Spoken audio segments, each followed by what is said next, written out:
C'est l'heure de votre journal de l'Afrique sur France 24. Bienvenue à tous. La confusion au Mali. Pourquoi des soldats ivoiriens ont-ils été arrêtés à l'aéroport de Bamako?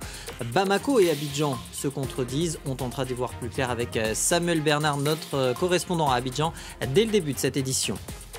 La police sud-africaine sur les dents, 2 fusillades en un week-end, 2 bars pris pour cible, l'un à Soweto, l'autre à Pietermaritzburg. 19 personnes ont été tuées. Un ouf de soulagement au Sénégal. Plusieurs convois de camions de marchandises ont pu reprendre la direction du Mali après 6 mois d'embargo contre Bamako. Depuis leur arrivée à l'aéroport de Bamako, les spéculations vont bon train. 49 soldats ivoiriens ont été retenus par des gendarmes maliens. Ils n'avaient pas d'ordre de mission selon les autorités aéroportuaires. Et toute la journée, plusieurs versions ont été avancées, se contredisant. Dernière information en date, le gouvernement malien qui parle de mercenaires. Samuel Bernard, bonsoir, vous êtes notre correspondant en Côte d'Ivoire. Que s'est-il passé ?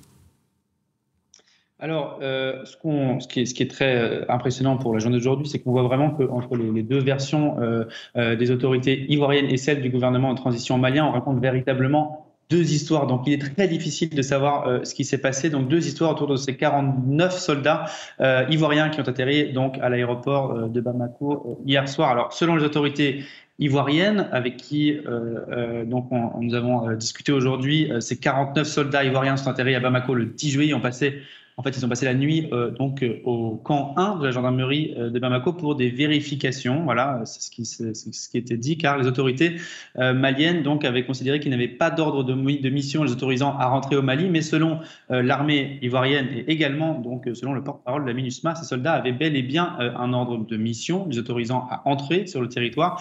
Les autorités maliennes avaient été prévenues. Voilà. Alors côté malien, c'est une toute autre histoire. Ces militaires ivoiriens se trouvaient selon eux. Ils ont sorti un communiqué il y a très peu de temps. Donc ces militaires ivoiriens se trouvaient illégalement, selon eux, sur le territoire malien. Il s'agit de mercenaires dont la profession réelle a été dissimulée.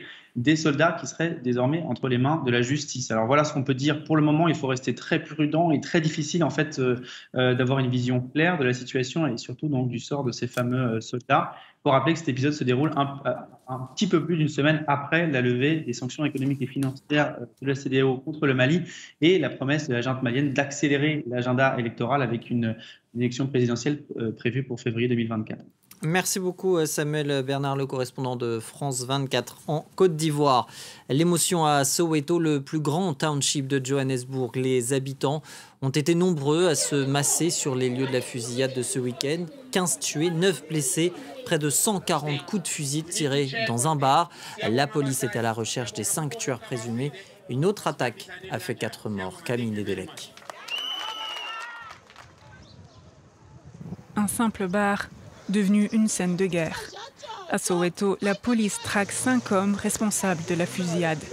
Samedi soir, ils ont tiré au hasard dans la foule avec des armes de gros calibre, des tirs à plus de 100 reprises. Ils ont tué plus d'une dizaine de clients et ont blessé plusieurs autres. Quand je suis arrivée à la taverne, j'ai trouvé des corps allongés les uns sur les autres et le sang coulait toujours de leurs cadavres. Je n'ai pas vu la voiture qui aurait fait cela. J'ai cherché parmi les corps les membres de ma famille. Ma tension est montée en flèche.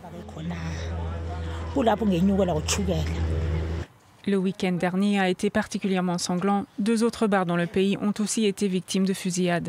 4 personnes ont été tuées dans un bar à Pietermaritzburg et 2 personnes ont été abattues à Katleong. Le bilan des meurtres durant les 4 premiers mois de l'année est le plus élevé en 5 ans, avec une moyenne de 67 personnes assassinées chaque jour. Mais même sans cette hausse, l'Afrique du Sud avait déjà le taux le plus élevé de meurtres sur tout le continent. Les autorités s'inquiètent du nombre de bars et de la forte consommation d'alcool dans le pays, qui, selon eux, engendrait ces violences. Les riverains de Soweto, eux, voudraient plutôt des solutions au taux de chômage chez les jeunes, qui est à plus de 60%. L'ONG Gun Free South Africa pointe du doigt les lois trop laxistes concernant l'usage des armes à feu. Dans une société normale, la violence de ce week-end aurait été élevée au rang d'urgence nationale et les autorités auraient mis en œuvre des mesures pour enrayer la folie au plus vite. Ce week-end meurtrier est un choc pour un pays qui reste bouleversé Il y a 2 semaines, 21 jeunes ont trouvé la mort dans des circonstances mystérieuses dans un bar à East London. Il dirige déjà le Rwanda depuis 22 ans et se dit prêt à rempiler pour 20 ans de plus. Paul Kagame n'exclut pas d'être candidat à sa succession et ce, dès 2024, date de la prochaine présidentielle. Le président a fait cette déclaration à notre chaîne, c'était vendredi dernier. Et depuis, l'annonce fait grincer les dents, ses opposants. Interrogé sur une éventuelle candidature pour les prochaines élections présidentielles de 2024, le président rwandais Paul Kagame a déclaré « J'envisage de me présenter pour 20 ans de plus, je n'ai aucun problème avec ça », ajoutant que les élections sont l'occasion pour la population de faire son choix. Lors du forum de Doha en 2019, il avait pourtant déclaré qu'il ne se représenterait probablement pas en 2024. Pour l'opposition, ce revirement est inquiétant. Je pense qu'il était temps pour le président Kagame de passer le témoin et organiser une ordonnance ordonnée lorsqu'il parle des citoyens rwandais qui ont choisi pour lui. Il faut qu'il ajoute ce sont des citoyens rwandais déjà terrorisés. Ce sont des citoyens rwandais qui sont pendant 28 ans sous le joug du parti FPR dans cette configuration. Est-ce qu'on peut parler que les citoyens rwandais ont choisi? Non, parce qu'ils ne sont pas libres de choisir. En 2015, Paul Kagame a porté une réforme de la Constitution adoptée par référendum, lui permettant de rester au pouvoir jusqu'en 2034. Cet article constitutionnel continue de limiter le nombre de mandats présidentiels à 2, tout en faisant passer sa durée de 7 à 5 ans. Cette révision constitutionnelle avait fait l'objet de critiques virulentes des partenaires internationaux du Rwanda, notamment des États-Unis. Le corps de José Eduardo dos Santos a finalement été autopsié en Espagne. C'était une demande de l'une de ses filles. Elle doute de la mort naturelle de l'ancien président congolais décédé vendredi à Barcelone. C'est là qu'il vivait depuis 2019 pour raison de santé. Là qu'il avait été hospitalisé le 23 juin dernier après un arrêt cardiaque. Elle a porté plainte, sa fille, début juillet, pour tentative d'homicide. Dans sa ligne de mire, l'épouse et le médecin de son père. Elle les juge responsables de la dégradation de l'état de santé de l'ancien chef d'État. Il n'y a pas eu foule dimanche dans les bureaux de vote du Congo-Brazzaville des élections locales et législatives. Plusieurs partis d'opposition avaient appelé au boycott du scrutin. Des opposants convaincus que la formation au pouvoir conserverait de toute façon sa mainmise sur le Parlement. Le chef de l'État, Denis Sassou Nguesso, a dénoncé cette attitude. Les premiers résultats sont attendus dans la semaine. Un second tour est prévu. Pas de date annoncée. Appel au boycott aussi en Tunisie, à 2 semaines du référendum constitutionnel. Le Front du Salut National demande une nouvelle fois aux électeurs de ne pas se rendre aux urnes. Cette coalition de formations politiques rejette le texte proposé par le chef de l'État, Kais Saied, et ce, malgré les modifications qu'il a faites.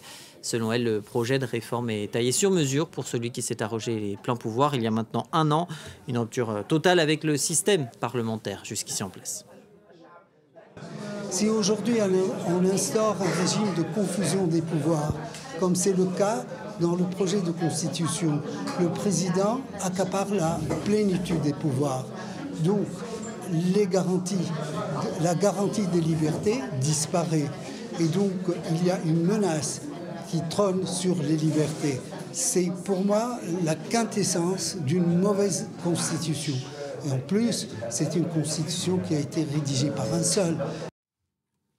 Liberté retrouvée depuis une semaine pour les transporteurs sénégalais. Le trafic de marchandises vers le Mali voisin a pu reprendre. Il était interrompu depuis 6 mois compte tenu des sanctions de la CEDEAO et de la fermeture de la frontière entre les 2 pays. Maintenant que l'embargo est levé, les chauffeurs routiers veulent être indemnisés par la communauté ouest-africaine. À Dakar, la correspondance d'Eli Mandao.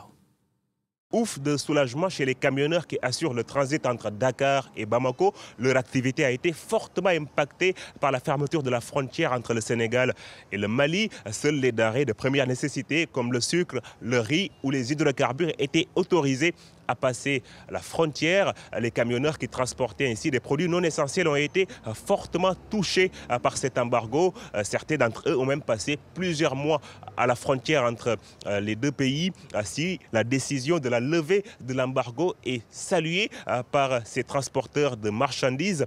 Ils réclament tout de même réparation du préjudice subi après près de 6 mois sans activité pour certains d'entre eux. Écoutez.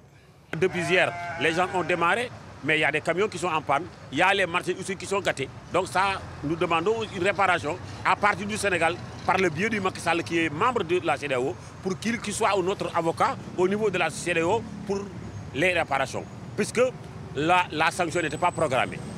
Si elle était programmée à partir de ce moment et que nous faisons la tête dure et nous transportons, non, la faute nous revient. Mais la faute ne nous revient pas puisque nous avons chargé et nous n'avons pas la possibilité de pouvoir continuer jusqu'au Mali. Les acteurs économiques, de leur côté, espèrent une réelle reprise des échanges commerciaux entre Dakar et Bamako. Le Mali est le premier partenaire commercial du Sénégal. 23% des exportations sénégalaises sont destinées à son voisin malien, selon l'Agence nationale sénégalaise de la statistique et de la démographie, des chiffres qui ont été évalués avant l'entrée en vigueur de l'embargo.